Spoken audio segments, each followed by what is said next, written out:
It's a one-in-a-lifetime chance to see that volcano explode right there. It's so amazing. Like, I would never see this anywhere else in the whole entire world. Oh, I think that We're in a very active place for volcanism. Volcanoes in Galapagos are called shield volcanoes. They have a very flat top, very big flanks, and the eruptions are not that explosive like another kind of volcanoes. So lava is flowing very gently through the sides. We have been observing that. We have been so close that we can even see splashes of lava, big amounts of lava coming everywhere. Well, life is good. Oh, heat and light and energy and excitement and amazing physical power, all those things and more. Being back in Galapagos is wonderful. I loved it before, and I'm with my 10-year-old grandson. This was actually his birthday present to come to Galapagos Islands. I told him he could pick wherever he wanted to go, and this was it. And he said to me today when he saw this volcano, I will remember this the rest of my life, and that's just priceless.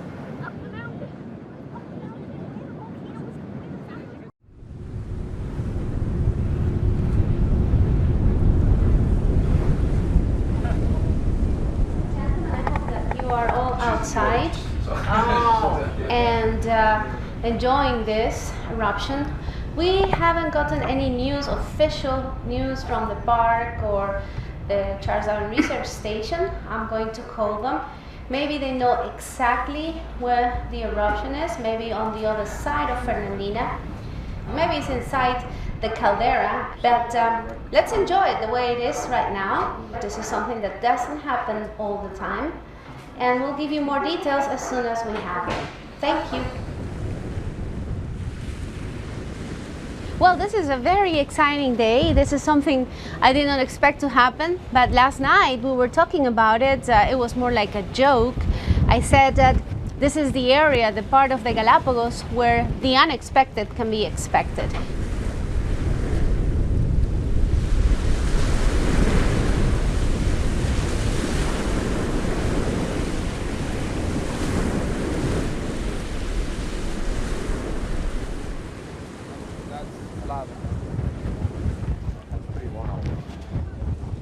So it's another light source right there.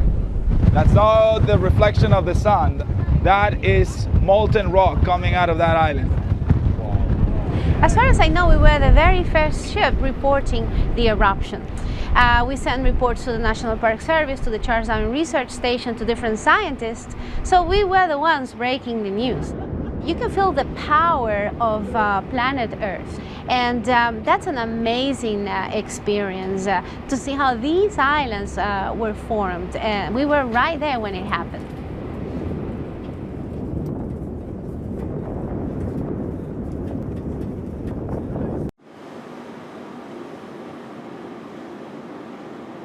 A volcano on the island of Isabela, the one that looks like a seahorse, the northernmost volcano, Volcan Wolf, just erupted. And it hasn't erupted in the last 33 years. The last eruption was 1982. So this is just tremendously exciting for all of us here on board. None of us have seen Volcan Wolf erupt before. And we're just keeping our fingers crossed to be able to see something tonight.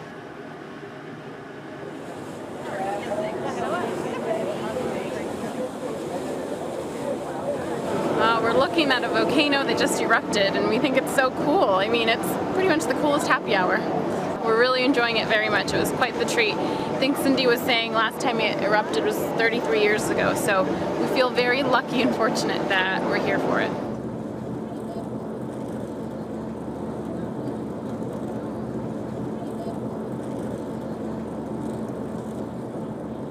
This has been really, really remarkable. To see this site of our largest volcano, our tallest volcano, with multiple rivers of lava coming down the side, and of course the reflection of the clouds above, it really is, it's a once-in-a-lifetime experience.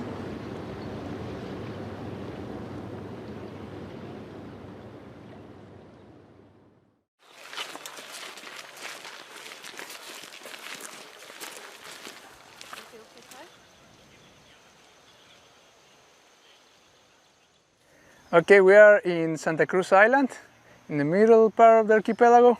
Today we also have the opportunity to see these microclimates that are forming the islands. In the highlands we can see how much moisture there is, and as a consequence of that, how much more vegetation.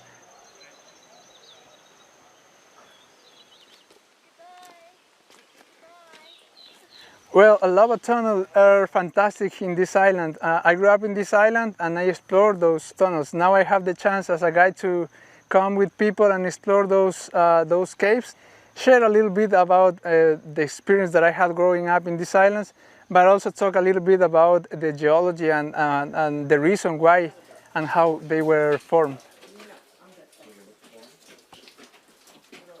These lava tunnels were formed because when the main volcano in the island was exploding, this provokes a lot of lava flows, like lava streams that get formed.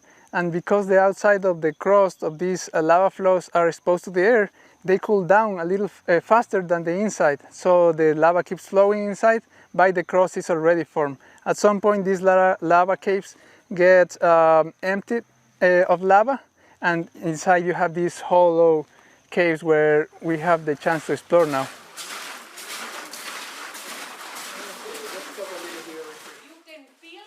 Yeah, the lava tunnel is really cool. I'd never seen anything like that before. It's definitely dark, the water's dripping everywhere. It's also, there's not a lot of headroom either, so you're ducking down, you're making sure you're not hitting your head.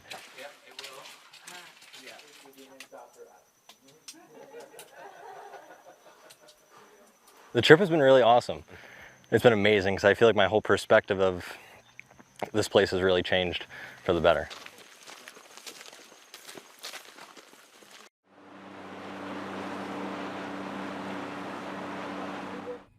Today we are at Chinese Hat, which is an island cinder cone right next to Santiago Island. And you can get to see two different volcanic eruptions that have changed all the world underwater. It's fantastic. You have all the coral that has been broken down in here, forming this sandy bottom that is home for different mollusks, shells that are later eaten by several fish, even rays. The spotted eagle rays are one of the species in the world that normally is scaring people, but it's so gently swimming down there in the water. It goes to the bottom with its fins. It's going to remove everything to later suck it inside their jaws.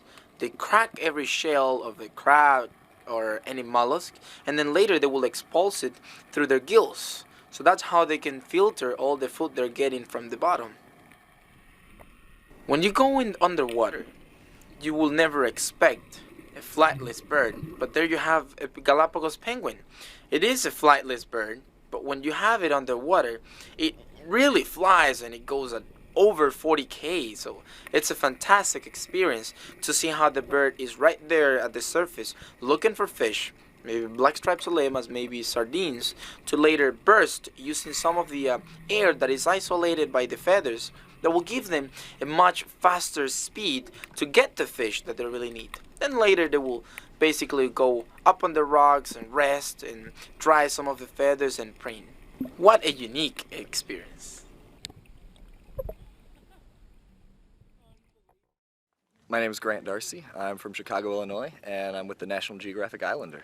We're on Isabela, and there's some flamingos in the distance. We're on a lava field, it seems, and there are these lagoons in it that have all sorts of animals, and there are flamingos behind me, which I never expected to see in the Galapagos. There is definitely more than that. They're right behind the bushes. Yeah.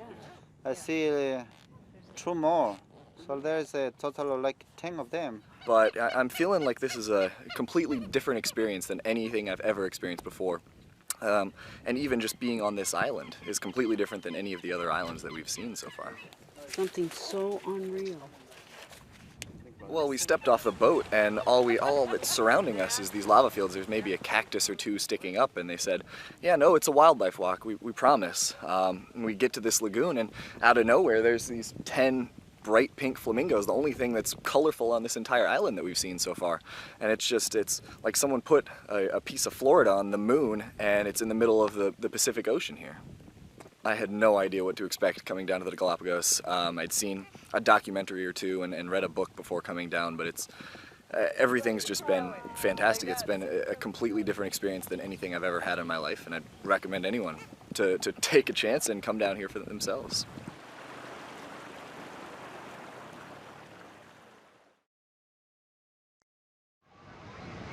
It is just absolutely spectacular. Orange and red fire coming out of the mountain, and then streaks of red of lava coming down the sides. It is so unreal. And to be here at this time is just mind-blowing. We are all so excited at this moment. We were visiting Tagus Cove in the western part of the archipelago in Isabela Island when we got the news that at 1:20 this afternoon, Sierra Negra started erupting. We've kind of been expecting this for the last 2 or 3 weeks. We've had reports of a lot of seismic activity in the area, and last week Fernandina erupted, the youngest volcano in the Galapagos. Sadly, it only lasted 2 days. I kept thinking the one that was supposed to erupt was Sierra Negra, if only, and it has happened. Once again, the Galapagos never ceases to amaze and just leave us awestruck at the incredible beauty of Mother Earth. I was really excited just because this is my first time seeing a shield volcano and it erupting. There's fountains of lava shooting up out of the ground. It's just really amazing. We didn't expect this. We've traveled a lot. We traveled around the world, and this is the first time we actually see this. So I think it's exciting. We're really lucky.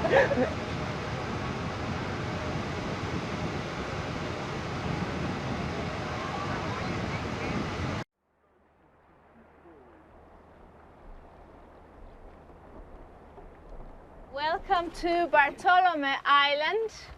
This is one of those islands that we consider a jewel in the crown. Why? Because it's so small. We're off the coast of one of the big islands called Santiago, which is the coastline you see behind our ship. And this small island is almost like a field guide of various volcanic structures, which we will see along the way. For example, the island, which is small and young, is dominated by parasitic cones. So we have tough cones, but the most striking type of cone that we have here is called the spatter cone. Those are produced from fissures where the lava was already quite viscous. As the gases in solution were exploding, they burst and they ejected blobs of lava building steep walls.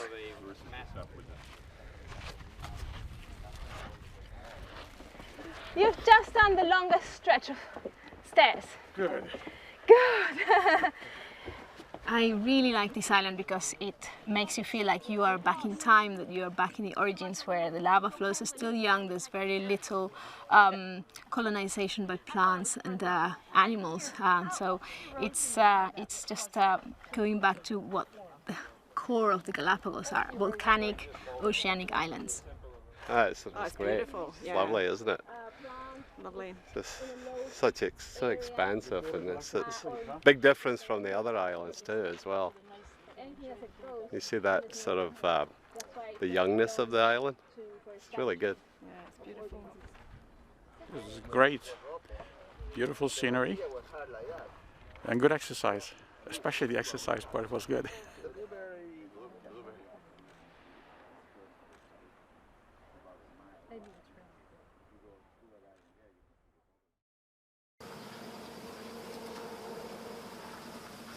So right now we are in the highlands of Santa Cruz in the Galapagos Islands, and we are exploring a lava tube. They are very common in oceanic archipelagos like this, and they are the product of lava running through a very big space, being the outer part cooler than the inner part. At the end of the eruption, the inner part empties, leaving a tube.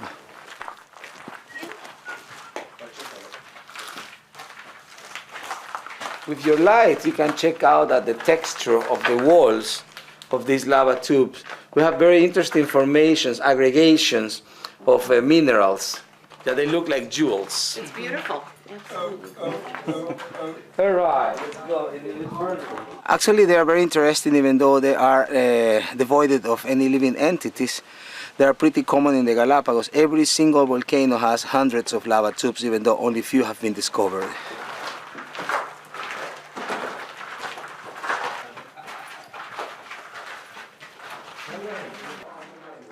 Walking through a lava tube in the Galapagos gives us the opportunity to enjoy nature on a different level, under different optics. Having the solitude and the quietness of the darkness is just great. Well, it has been a great effort to cross this beautiful structure called lava tube. It's time to get some energy. We have a fantastic lunch waiting for us.